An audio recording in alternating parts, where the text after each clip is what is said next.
પ્રભુ ઈસુ ખ્રિસ્તના સર્વોચ્ચ નામમાં પ્રેમી સલામ. પવિત્ર બાઇબલમાં યોહાનની લખેલી સુવાર્તા અધ્યાય 11 વચન 35માં આપણે આ પ્રમાણે વાંચીએ છીએ. ઈસુ રડ્યો. મરિયમ અને માર્થાના ભાઈ લાજરસને મર્યા અને કબરમાં મૂક્યાને 4 દિવસ થઈ ગયા હતા. પ્રભુ ઈસુ ખ્રિસ્ત ત્યાં પહોંચ્યા ત્યારે તેઓ વિલાપ અને રુદન કરી રહ્યા હતા. ઈસુએ તેમને અને બીજા યહૂદીઓને જેઓ સાથે આવ્યા હતા તેઓને રડતા જોઈને ઈસુ આત્મામાં બહુ જ વ્યાકુળ અને ઉદાસ થયા.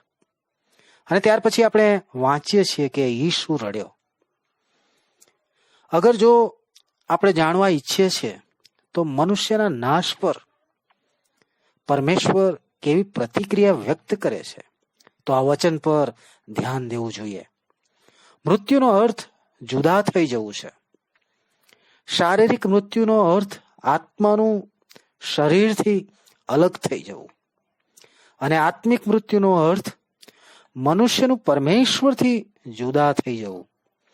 મનુષ્ય પોતાના પાપ અને અપરાધના કારણે જ આત્મિક રીતે મોયેલા સમાન છે, અને આ માટે પ્રભુ ઈસુ ખ્રિસ્તના વધસ્તંભના બલિદાનના મહત્વને સમજી શકતો નથી.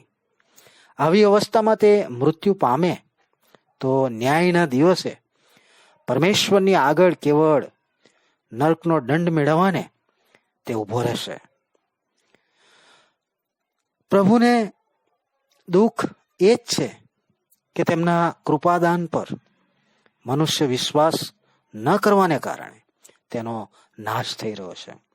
પરંતુ પરમેશ્વરે મનુષ્યને એવો પ્રેમ કર્યો કે તેણે પોતાનો એકાકી જનિત દીકરો પ્રભુ ઈસુ ખ્રિસ્તને આપ્યો, જેથી જે કોઈ તેમના પર વિશ્વાસ કરે તેનો નાશ ન થાય પણ તે અનંત જીવન પામે. શું તમે પણ પ્રભુના પ્રેમથી અજાણ છો? પરમેશ્વર તમારી સહાયતા કરે. ધન્યવાદ.